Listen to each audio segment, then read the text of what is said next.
Bonjour à toutes et à tous, j'espère que vous allez bien. Bienvenue dans ma chaîne Yem ma cuisine. Aujourd'hui, on va préparer ensemble des rébia aux amandes. C'est un petit gâteau marocain qu'on peut déguster avec un bon petit verre de thé ou de café. Allez, on y va avec la recette, mais n'oubliez pas de vous abonner et de liker ma chaîne et de partager avec vos proches et de me laisser un petit commentaire, ça fait toujours plaisir. Comme vous pouvez le voir, ils sont bien croustillants à l'extérieur et bien moelleux à l'intérieur. Et c'est un gâteau assez simple à faire. Ici, j'ai 300 g d'amandes, de poudre d'amande. Ici, j'ai 30 g de farine, 3 cuillères à soupe de beurre, 140 g de sucre glace, 2 blancs d'œufs. J'aurai besoin d'une cuillère à café de levure chimique, sucre glace, 2 cuillères à soupe de confiture d'abricot, zeste de citron, d'un zeste de citron. Et voilà, on va commencer. On aura besoin aussi de sucre glace et un petit peu de maïzena pour enrober nos rébia. Et un petit peu d'amande.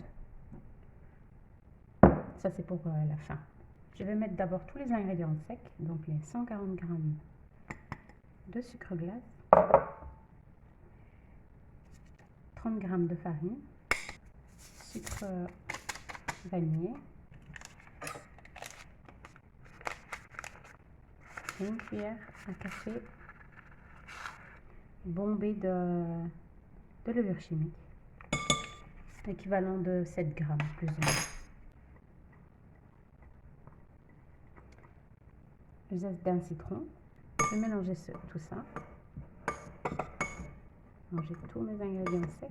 Et ensuite, je vais mettre mes 2 cuillères à soupe de confiture d'abricot. Vous pouvez mettre la confiture de fraise, mais elle va vous donner une couleur un petit peu rosée. Donc, et en même temps, le goût est excellent avec la confiture d'abricot. Voilà mes 3 cuillères à soupe de beurre.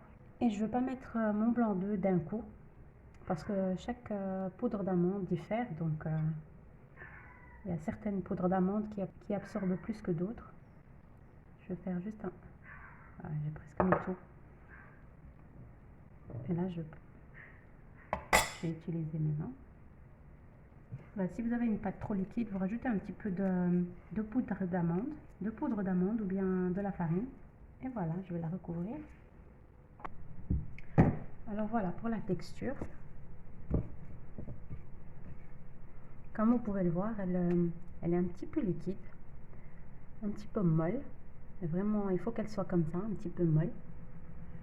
Vous n'allez pas pouvoir faire des boules avec maintenant. Vous allez la laisser reposer plus ou moins 20 minutes au frigo. Vous allez bien recouvrir pour qu'elle ne prenne pas les odeurs du frigo.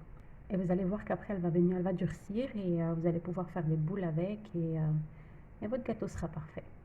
Voilà, je vais la recouvrir et la laisser reposer 20 minutes.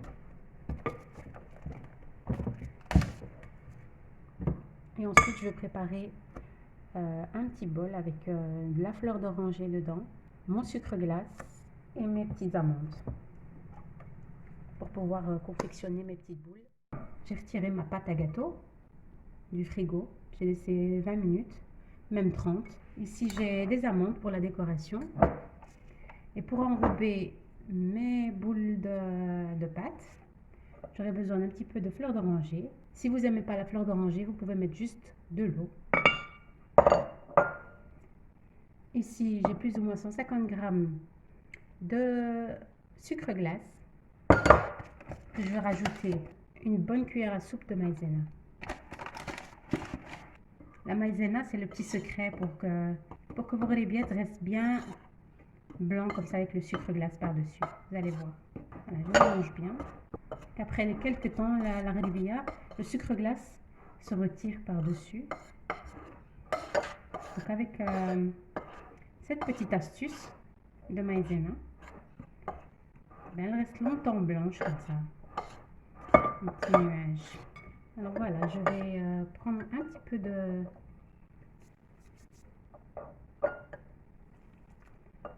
fleur d'oranger. Je vais mettre un petit peu sur mes mains. Prendre une petite Ne prenez pas trop parce qu'elle va gonfler encore avec la levure chimique. Voilà, la taille d'une petite noix, plus ou moins.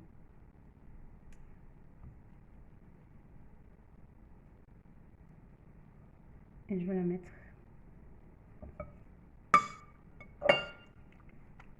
dans le sucre glace. Voilà, c'est un petit gâteau assez simple à faire, vite fait, bien fait. Ça prend pas beaucoup de temps. Vous les mélangez. Vous avez vu que ça, on n'a pas besoin de pétrir vraiment la pâte. Vous mettez au frigo. Vous faites votre petit ménage ou ce que vous avez à faire, même sortir ou quoi. Et même, vous pouvez le laisser même toute la nuit reposer. C'est pas un problème. Le lendemain, par exemple.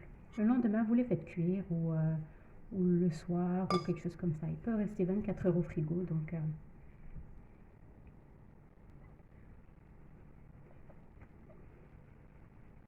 voilà, vous les retournez juste un petit peu comme ça. Petite bouboule. Et voilà, ici, ils sont bien enrobés de sucre glace. Je vais les mettre sur mon plateau. Et pour l'instant que je fais mes boules, j'ai déjà préchauffé mon four à 180 degrés. Comme ça, dès que je mets mes amandes par-dessus, je le mets direct au four. Et ça va cuire entre 12 à 15 minutes. C'est vraiment pas... C'est vite fait, à 180 degrés. Voilà, j'ai mis toutes mes boules. J'ai un petit peu aplati, juste un tout petit peu. Comme ça.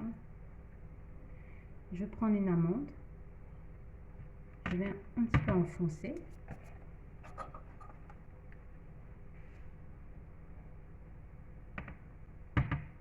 Franchement, ça prend 5 minutes. Là, j'ai pris plus de temps parce que je filme la vidéo. Mais sinon, si je filme pas la vidéo, je les aurais déjà finis. Ils sont vraiment super simples à faire, vite fait, bien fait. Si vous savez que vous avez des invités, improvistes ou même vous, un petit goûter comme ça. Petit goûter marocain ou quoi. Et voilà mes petits réveillards. Je vais les mettre au four, comme je vous ai dit, à 180 degrés, plus ou moins 12 à 15 minutes. Quand vous avez enfourné une plaque, il faut vite refaire une deuxième plaque. Parce que ça cuit tellement vite que tant que vous avez fini une deuxième plaque. Et voilà mes petits rébiettes. Ils ont bien cuit. Donc il faut qu'ils restent un peu blancs, hein, juste légèrement dorés, comme vous pouvez le voir. Légèrement dorés. J'en ai cassé une. Parce qu'ils sont très friables et il y a juste de la poudre d'amande, un tout petit peu de farine. Donc ça cuit très très vite. Et voilà, après je vais vous les montrer. Il ne faut surtout pas les démouler directement. Il faut les laisser complètement refroidir. Parce qu'ils sont très friables. Vous avez vu, j'ai même pas eu le temps de terminer ma deuxième plaque que la première plaque a cuit. Je vais essayer de m'activer. Tellement ça cuit vite. Essayez de, avant d'ouvrir votre four, essayez de faire 2 plaques déjà. Et ensuite d'entamer votre troisième. Comme ça, vous n'avez pas votre gaspillage d'électricité. Ils sont tendres, vraiment.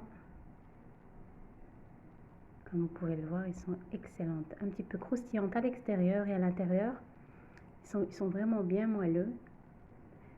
Cette recette, vraiment, elle est top. Et facile à faire, comme vous avez pu le voir. Et voilà, j'espère que ma petite recette vous aura plu. Allez, on se retrouve avec de nouvelles recettes. À bientôt.